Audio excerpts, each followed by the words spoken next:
Hi there, my friend. I want to thank RG175 for sponsoring this episode of the Independent School Moonshot podcast. Great schools thrive under great leadership. At RG175, we understand that finding the right match between a school and its next leader is a defining moment for both heads and trustees. With extensive experience in independent school leadership and a highly personalized approach, we guide boards through thoughtful search processes and support school leaders through key career transitions. Whether you're looking for your next leadership opportunity or seeking the ideal fit for your school, RG175 is here to help. Visit rg175.com. Again, that's rg175.com to learn more, because behind every successful school is a great leader. Hi there, my friend. I'm Peter Barron. Welcome to today's episode of the Independent School Moonshot podcast. I'm thrilled to have Dennis Chapman here. Actually, repeat guest. He was on earlier, one of the first 6 or 7 guests on the podcast. So that's super exciting to have him back. The reason we're here today, last time we talked about how they acquired Quest for Success, which was or merged with Quest for Success, which is a college guidance program. Super interesting episode, and I'll leave a link to that in the show notes. But today, I saw Dennis at NAIS in Nashville. Dennis, I think, led 2 sessions. I got to one that focused on his PhD, which really looked at kind of servant leadership from a head's role and around teacher retention and recruitment. And, you know, Dennis, I've spoken with so many heads of school about this issue. Like, it's definitely prevalent throughout the country. And I thought you had such interesting data. So I'm excited for us to dig into that. But first, let me formally thank you for coming on the podcast. And if folks didn't listen to the pod, I'd love for you to introduce yourself in the Village School of Naples. Absolutely. Well, thank you, Peter. I am honored to be a 2-time guest on this podcast. I guess I did okay the first time, so you invited me back. So you did great. I'm honored to be back, and I love watching all of these episodes. It's just really a breadth of knowledge out there in the community that you're honing in and bringing it all together, and I love it. So yes, a little bit about me. So this is my 4th independent school that I've had the pleasure to be part of. So actually celebrating my 20th year in independent schools this year, and this is my 2nd headship. So I was previously head of school at the new school in Fayetteville, Arkansas. I was there for 4 years, and this is my 7th year here at the Village School of Naples. We are pre-K 3 through 12th grade independent school, 625 students. We are affiliated with North Naples Church, which is a United Methodist Church. And it's just a wonderful place to be. While we've been here, we've seen some really incredible growth. We started with about 400 students when I arrived in 2018. We've seen fundraising grow by 10x. We were raising about $200,000 that first year, and then now we raise over $2 million a year. I'm blessed with an amazing team, board, faculty, staff, parents, and students, and it's a wonderful place to be. And we're excited for this. We're about to celebrate our 25th year since its founding. And I'm really excited about all that we have prepared and we're looking at as we think about what the next 25 years might look like here at the Village School. I don't know if I'll be here for all 25, Peter, but for as long as I'm here, as long as they'll have me, we're really thrilled with seeing the growth and getting more and more families part of our community. That's awesome. And I think you forgot to mention you're a newly minted PhD. Yes. So actually, I just recently celebrated the 1-year mark of defending my dissertation. Congrats. And so that was pretty exciting. So I just finished my doctorate last year, and I was at UPenn for that work. I actually took 30 trips up to Philly from Naples, which was awesome. And it was a cohort of 25 folks from all over the country, really the world. We even had someone from China in our cohort that beamed in remotely for the most part. But a 3-year program, and really just a great way, especially for someone that's in Naples, to really burst out of the bubble, if you will, and kind of see the challenges that our public school and charter school brethren face on a daily basis in their leadership roles, and reminding me of how blessed I am to be here at an independent school in Naples, Florida. And I really, made some great friends as a result, and we still stay in touch. And I think we will continue to as the years go on. So yes, that was a really a stretch for me. I decided that I wanted to go back I've always thought about getting my doctorate. I was getting close to turning 50, and I thought, well, it's either going to be now or never. And so uh, I applied. I somehow got in, and I was determined to finish on time, which I did. I didn't want to make any more trips out of town than I needed to. I love being at home with my family. We have my wife and I. My wife's an educator as well. She's a stay-at-home mom, or a domestic engineer, as we like to say now. She keeps things running at home, and we have a 10th grade daughter and a 6th grade son. So they keep us busy. Uh, I've got a senior and an eighth grader, so yeah, Yeah, how it goes. I know how it goes. Yeah.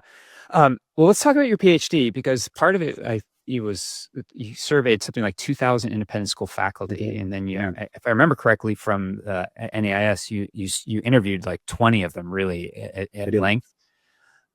So the whole point was to think about teacher retention through the lens of servant leadership. What motivated you to dig into this? Sure. Yeah. So as I thought about my work, so I started my first year in the program, I was really fascinated by intrinsic versus extrinsic motivation. So I actually wrote all of my papers with that was going to be my dissertation. And I was really fascinated by it just because of the schools I've been a part of, and also as a student. I didn't know that I was always intrinsically motivated as a student, believe it or not, and I'm in education now. But I was curious if certain types of school environments actually provided more intrinsic motivation based on the pedagogy of the school. And so I was certain that was going to be my study.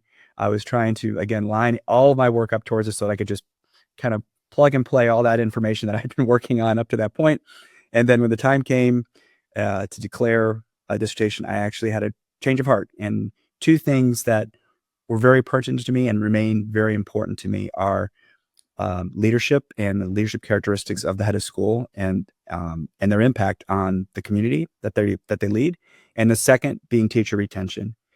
Specifically being in Naples, it's a very expensive place to live. In fact, I wrote an op-ed about this topic about 18 months ago on how can we afford to keep our teachers. And so I was really curious to see what motivates teachers to stay at their schools beyond compensation, which I know we're going to dig into a little bit with the findings. But what is it really that keeps great teachers in the profession and at their school? And so I put those two things together because you've got to be really passionate about whatever it is you're going to write about for a dissertation, because it's, what are you willing to get up at 3 o'clock in the morning for to write about what we begin marinating on and thinking about. And this particular topic really spoke to me. And I was kind of interested to find out there wasn't a lot written about it. Servant leadership as a construct, it's not really widely written about. Which is interesting because I'm seeing now lots of job descriptions for heads of school and other positions. We're looking for a servant leader, Right. which is interesting. But the work that Greenleaf started, Robert Greenleaf in 1970, really was based on his own experiences of working for a command and control boss. And Robert's like, this is not what I want to do. And so he began to develop the servant leadership construct. I thought kind of interesting, although it's not heavily research based. Hopefully I can add something to the field in that regard. And then really looking at independent schools, because I obviously have a heart for our teachers. And so with that, developing a survey that I was hopeful that people would respond to. And for those of you that may be listening to this, NAIS, if you're looking to do a study of any type, they are super helpful. They really, really, really are, and I'm grateful for their team that helped me. So we sent out the survey, and we had 2,000 teachers respond to it, which they said is the highest rate of return they've ever had on a survey. And I attribute that to, I don't know, I attribute it really to the questions were pretty straightforward, and it was short, right? 3 to 5 minutes max, and said that on the onset, and had a lot of really, really interesting information that came back. And from that, they had an opportunity to potentially elect to be part of an interview process.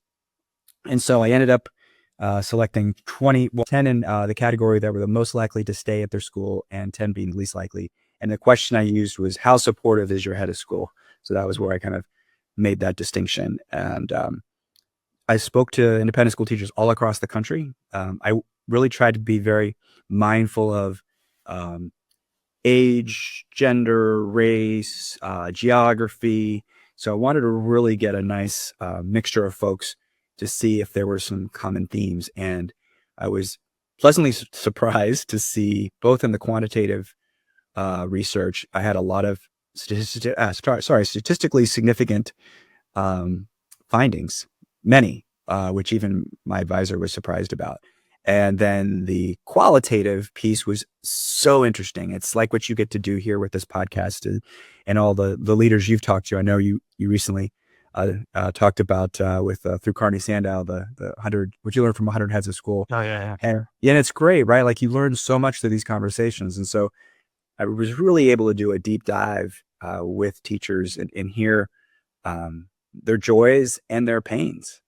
And it was really enlightening to me and a really, really stark reminder of the immense amount of responsibility we have as leaders and the impact our words and our actions have on those that we're entrusted with every single day. Well, you mentioned that some themes emerged, and I know if I remember correctly, there are 7 that were really Yeah. prominent. Like, can you walk us through those? I'm super curious. Yes. So I took a little artistic license with what I call the 7 C's of servant leadership, but I was able to fill these in within the and it's easy to remember. What is this C going to be? Right? Yeah. So here they are. So the first one being communication.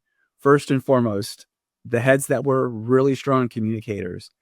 Everything else, all the other themes kind of seemed to flow from that, right? So that was really key. Now, if they weren't good communicators, it kind of went on the opposite side, right? So communication. Question about that? Like, Please.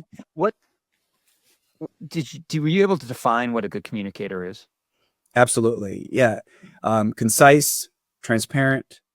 Those were the things that kind of came through. Really, authentic.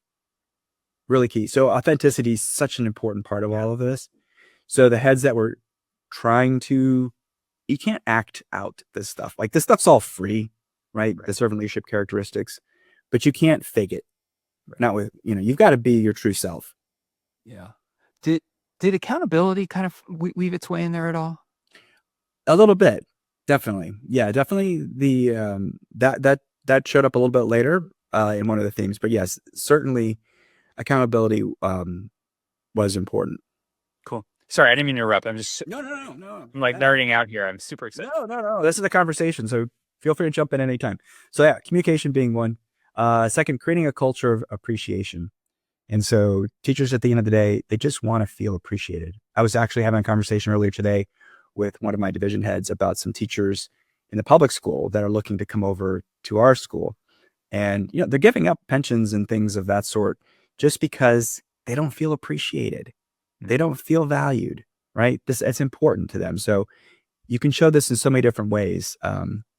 We talked about one of the things is that I learned through it is like a jeans day, like teachers love jeans days. And guess what? It costs no money. A thank you note, again, $0. So those are the types of things that really resonated. Compassion, right? Feeling heard and seen, feeling like they had a voice in decision making. So crucial, right? Sometimes we come in and we, as heads, we do the strategic plan and it's pretty much the board and maybe a couple admin members and that's kind of it. And it's almost like Moses coming down with the 10 commandments, right? Like, here is your new strategic plan. Go forth and execute. It doesn't work. You got to have buy-in. You've got to have their voices heard. And they really want that. That was really important to them. Connection, having a feeling of connection to their head of school, feeling like even though their head of school might be super busy, they just felt like that person knew them and wanted to hear about their family and cared for them. Cultivating trust, both ways, feeling trusted and also trusting the head of school.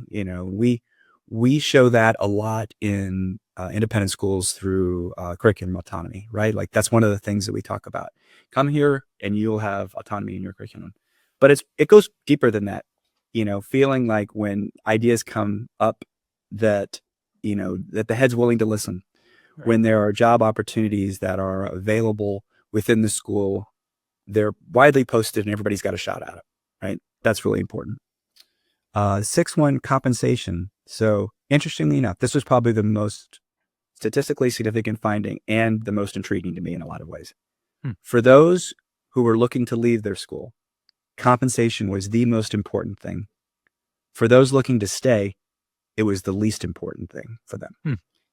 Now, that being said, the ones that talked about compensation that wanted to stay, they still want a transparent pay scale, pay program, so they can seek, they can kind of understand, is there a way to move up? So one of the things we did here at the Village School was a mission-based compensation study, and it was, teachers were on the committee as well as board members and administrative folks, and they developed it. They developed a tier system, so it's basically merit pay. So we had teachers that when the tiers came out, they went up $10,000, some of them $12,000, because you know what? We want the best teachers to stay in the classroom and not have to feel like they have to go into administration in order to make ends meet. Right.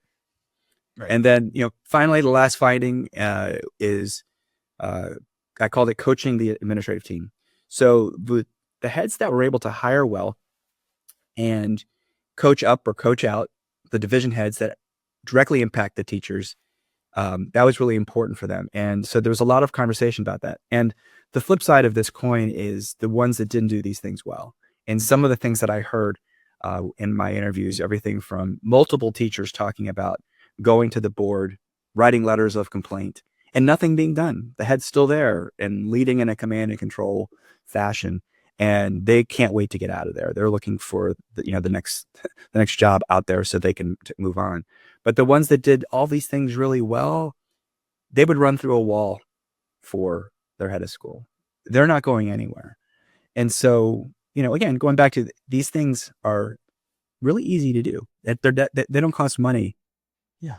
I mean, what strikes me is like outside of compensation, which, there's statistical analysis, it's obviously multiple people involved. There are a lot of things involved with coming up with like a good compensation model, but the others, it's like just be a good human. Right. At the end of the day. So I'm curious, and that's oversimplifying for sure. Like all these things are hard to do because you have to be intentional and authentic but as you're reflecting on it, what if you were Dennis Chapman pre becoming a head of school and you knew this, like how would you have kind of cultivated this so that when you landed in the seat, like what could you do to kind of build these skills? Well, I think lead from where you are, right? So when I was assistant head for advancement, even prior to that, when I was in the advancement office as an advancement officer, you can cultivate these skills with the parents you work with your colleagues, with others, always being willing to kind of do whatever it takes to get the job done, rolling up your sleeves. And so that when you do rise up the ranks, it doesn't feel like forced, right? You're already doing it. I think for me, I wish I had known some of this information before my first headship. I felt like I needed to be the heads that I observed in my independent school career. And some had these characteristics, others may not have. So I think I started out thinking, oh, this is what a head's supposed to be and do. And then I learned quickly, when I came into, especially this headship here, I'm going to be me, right? Yeah. Like warts and all, whatever, what you see is what you get. And, it's served me well because you're not having to put on a mask. You're not trying to be somebody that you're not. You're simply who you are. And it people know, like I said, they get it. And if you're not, you're faking it. And that doesn't work either. And that was one of the stories I heard, that one of the heads had run into some issues and they asked for some feedback. Feedback was given. And so they did more. They were trying to be more visible. So they would go to lunch with the kids and show up. And the teacher's comments were, it seems fake, so be who you are. That's a piece of advice I would give, right? Be who you are. And like you said, cultivate these skills, as best you can. And it's almost because people think like leadership in some ways should be more about like your gravitas. And you can trust me, you could be a servant leader and have gravitas. You don't have to come across as my way or the highway to have that gravitas and to lead effectively. Yeah. It might be. No, I love everything you just said. What makes me what's making me think about is how hard it is to be comfortable with who you are. Yeah. Like, and that takes a lot of it takes a lot of confidence to say, I'm just going to present myself as myself versus what I think the community wants. Because if you just think about the search process, right? And all of the hoops that you jump through and the vetting that you have to have that takes place. And it's all super important. Like, you need to do this stuff. Like, if you're going to hire a head of school, that person needs to be qualified to be the leader of that community. Right. But I would imagine, I'm never having gone through it, that there must be some feeling of, oh, like I know this is really important to the community. I got to kind of overemphasize that versus kind of thinking about it from the perspective of like, I know I can do it, but I'm going to be myself. Like, I Yeah. imagine there's a real tension there. I would definitely say, especially if that's your first headship, because Yeah. it's hard to pull from experiences that you've had, so getting that first one, Mm. you're trying to do your best to tell stories from your seat that you're currently in, be it a division head or admissions advancement, whatever that role might be. So that's always a little bit challenging. But when you get the second one, you have that confidence coming into that process. And that was something teachers told me when I came here. It's like, you know, it's obviously you're confident in being able to do this job, and that shows. And so they then feel better because they're nervous, right? Like, Right. I met with every teacher when I started here, and both headships, and I asked them certain questions. What do you hope that I do? What are you afraid that I might do? What do you hope that we change? What do we hope that never changes? What can I do best to support you? And those things are meaningful to the faculty because you're really peering into their heart, and you're asking them, questions that hopefully they're giving you good feedback on that you can act on. But that to me goes back to, like John Maxwell says, listen, learn, and lead. You know, Yeah. Heads sometimes reverse those things.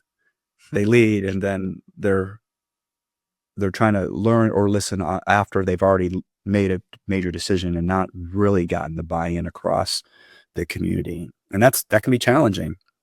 Well, let me ask you then, as you were doing this work, because both the analytical, the quantitative and the qualitative, Mhm. were there any stories that emerged of heads who were like living the servant leadership Mhm. uh, role well, and maybe those that weren't? I mean, were you like what were you learning along the way with respect to that? Yeah, like I said earlier, the qualitative was really, to me, the most interesting because I got to hear the stories. I love stories. I mean, I started my career prior to education in uh, broadcast journalism and just regular print journalism. So I actually worked for a newspaper in sports. So I love storytelling, and so I love to hear the stories of how they would describe these folks, and you know, both sides. One of which was the presence and the visibility and all the things and the warmth and compassion, all those things that, I described. It was interesting. Like, they either could do all those things really well, or they did all those things really poorly in the view No in of the between. teacher. There really wasn't. On the other side, it was, one of the quotes that I pulled out and used, not only in the dissertation, but at my presentation, NAIS, was, he treats us like we're draft horses. I thought, wow. Can you imagine hearing that from one of the folks that work with you as a head? That just really struck me.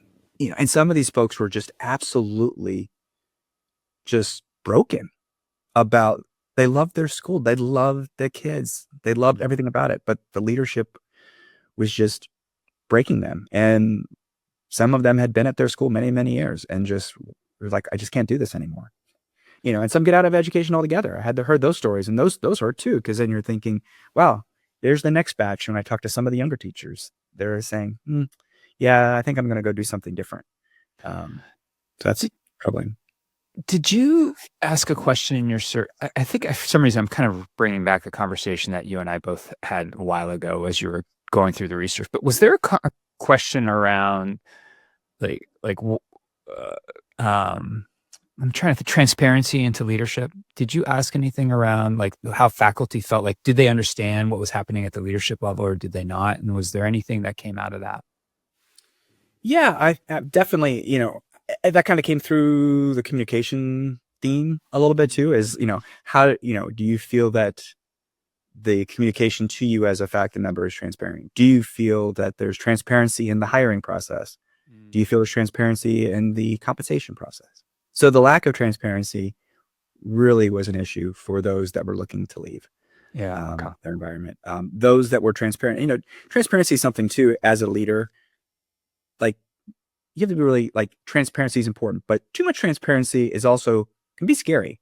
So if you're in a situation that perhaps there's certain things going on behind the scenes that really, if faculty knew, that might put them on, in an unsafe place, right? Like a financial situation, perhaps, like maybe a school that's struggling with making, their payroll or something along those lines. That could really freak out the faculty. So it's like transparency is like very, very careful balance to walk, but as transparent as you can possibly be is super important.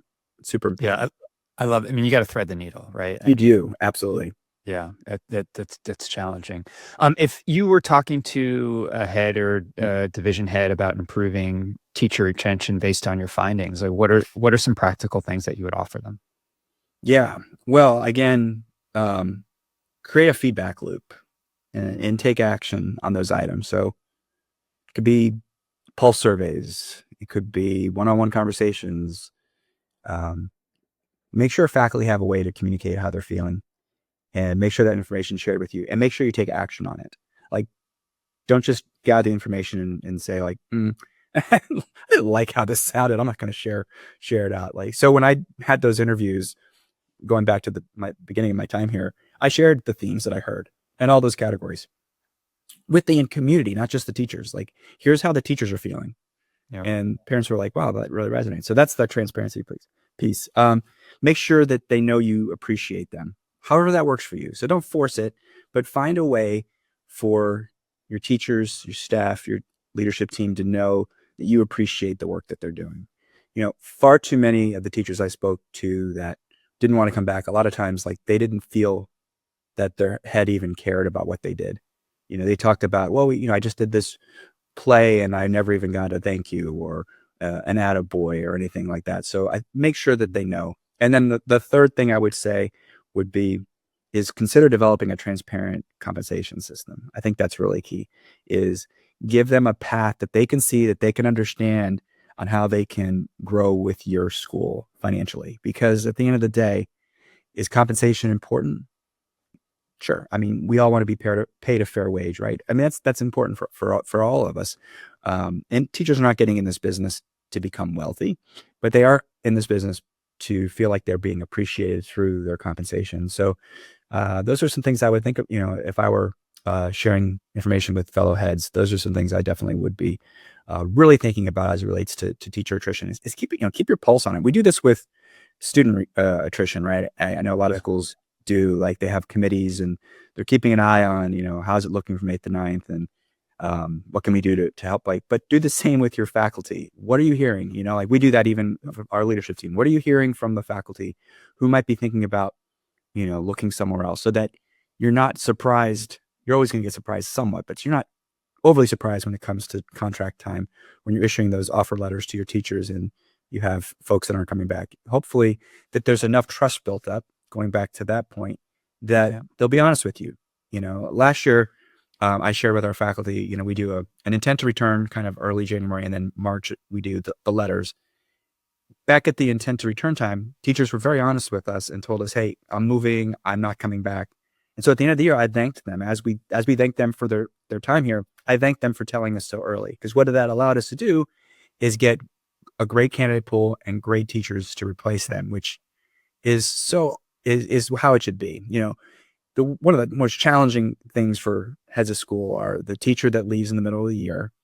That's like horrible to try to figure out how you're going to fill that spot, and the 11th hour hire, Yeah. right? I mean, I think most folks that are listening to this that have led schools have had those where you're scrambling at the last minute and you're kind of figuring out who you can put in there, but you have to have a kid in front of them, right? And it's like, oh, Yeah. it's like painful to do, because then you're kind of pulling from people that already don't have a job. So to be able to have those conversations, to build the trust with one another that, this is not punitive. Things happen. We understand there's other options out there. I fully support you. What can I do to help you? If you're looking to make a move, I've made calls on the behalf of faculty that are moving out of the area to my colleagues to say, hey, you're getting a real gem here. You really might want to take a close look. And I would love that call too, right? If someone was coming to my school. 100%. I mean, that's You know? servant leadership, right? Maybe, Absolutely. and yeah, so good. And I really do appreciate how brought up the idea of enrollment management and how we're really intentional about that and that there's opportunity. I've done, I don't know, 3, 4, maybe even 5 podcasts on this concept of a talent development model, which is effectively exactly what you just said, is like, how do you think holistically over the course of a year to create an amazing place to work for your teachers? And that's part of it for sure. Yeah. I mean, the educators in our building, they're the product.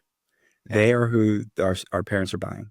We need them in front of them. No, like we need them here, And so what we did, this year we've been pretty aggressive with our tuition increases because we're again trying to stay competitive.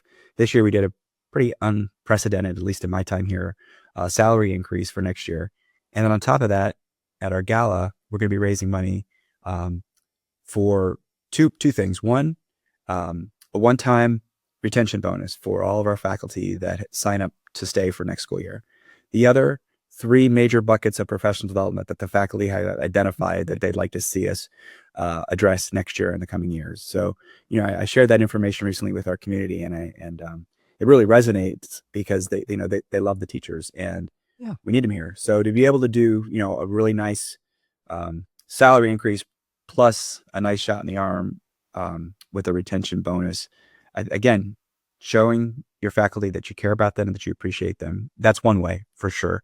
And hopefully one that that I know that they appreciate. Yeah, the transparency with the parents. I mean, I did sorry, I'm dropping some episodes that I did, but it reminds me of one that I did with Jim Brewer, who's the head at McGill School in Salt Lake City. And they had to do an aggressive tuition increase because they were well under market in terms of their pricing. Mm-hmm. But it was to make sure that their teachers were compensated fairly and that they, that they were investing in their faculty, and that was shared with the community. And they were like, and guess what? It's worked. Like parents want to invest in that. It's a really smart investment for their children. Absolutely. I mean, tuition's obviously the biggest driver on the revenue side, and teacher salaries and benefits are the biggest expense on the others, right? So it's kind of an in and out situation for most schools. And so to be able to make that case, like, you want the best, so do we, and we want to keep them. And, like I said, in our case, it's an expensive place to live. Many of our teachers can't live in Naples. They live outside of the area and drive an hour in because they can't afford it. Yeah, it's tough. We've had some, we've lost teachers too as a result. We've found bringing some teachers in, doing these nationwide searches, we bring folks in and they haven't really closely looked at the market and think that, oh, I can probably swing this. So I'm very upfront on the interview process. I'm like, just so take a quick look at Zillow and, really do your homework. Because it's not inexpensive to live here. It's a beautiful place, obviously, but it's also can be costly. And so we have to find ways to keep them here. I've been working with the local authorities related to affordable housing. And I've been a big proponent in writing support letters for those developers that are at least putting a portion of their housing development towards affordable housing for not just teachers, but also first responders and other folks that we need in our area. Because we don't have the luxury yet at our school to be able to build on campus housing, but others have that, and that's a competitive advantage, not in our area, but in other parts of the country. That's certainly an advantage for teachers, especially the younger ones. That's something we did with the raising the tiers this year. The salary tiers was, I looked really at the lowest tiers, and I raised those even more significantly because the starting salaries really have to be competitive. And because you can go down the street, work at the public school, and automatically get more, even right out of the gate, than what we were. So, there's trade-offs, as we know, between public and independent schools, but you have to be somewhat competitive so that you can either keep the best at your school. I hear that a lot, that schools are benchmarking against their local public schools versus their local independent. Mhm. competitors, right? Yeah. That's typically not typically, but I can think of 3 or 4 different conversations I've had of late. The schools have done that.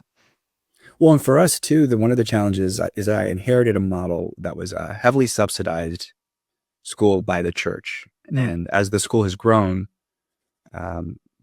it's really outstripped the ability for the church to subsidize at that level. So, I've had to then pull that lever harder than normally would on tuition in order to, Yep. again, the three things we're trying to do every year is make the school better than we made it last year, right? So adding back into creating that value add to the school, the perceived value. That's really key. Keeping up with the rising costs of salaries and compensation and all of that, and inflation, obviously. And then third is taking on the bulk, if not all, of the costs it takes to operate our campus on the school side. So again, these are things that kind of happen underneath the hood that people don't necessarily see.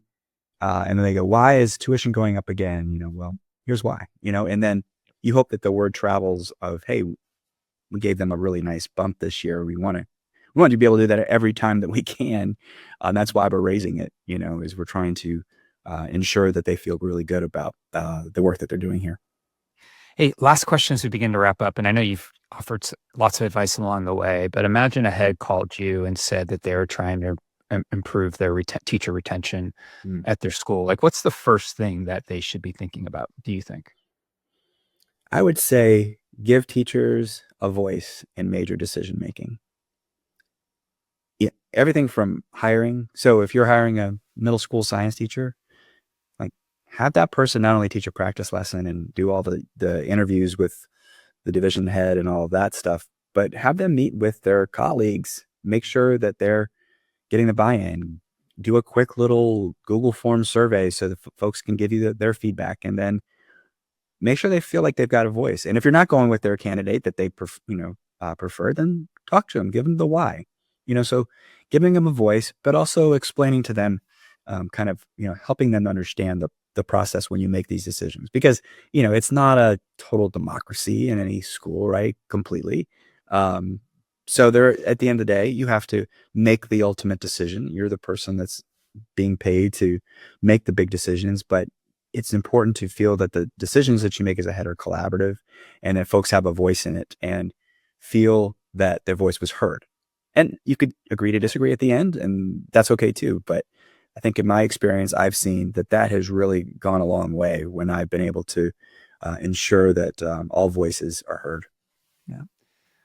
Dr. Dennis Chapman, thank you for sharing your dissertation research, and congrats again on your 1 year anniversary of your PhD. If folks wanted to get in touch with you, what's the best way for them to do that? Yeah, find me on LinkedIn. That's one way, or drop me an email here, and you can share that in the show notes. My email address here at the Village School of Naples. My favorite thing to do is help other heads and other aspiring school leaders and other schools even. That's like I love the work you're doing in that regard. But there's nothing that makes me happier than lending hopefully some words of encouragement or advice or things I've seen work or not work to those that are trying to figure things out. So I'd love to connect with folks that would love to, so it's plan together. Fantastic. Dennis, thanks again. I appreciate it. Thank you, Peter. Appreciate the opportunity. Hi there, my friend. I want to thank RG175 for sponsoring this episode of the Independent School Moonshot podcast. Great schools thrive under great leadership. At RG175, we understand that finding the right match between a school and its next leader is a defining moment for both heads and trustees. With extensive experience in independent school leadership and a highly personalized approach, we guide boards through thoughtful search processes and support school leaders through key career transitions. Whether you're looking for your next leadership opportunity or seeking the ideal fit for your school, RG175 is here to help. Visit rg175.com. Again, that's rg175.com to learn more, because behind every successful school is a great leader.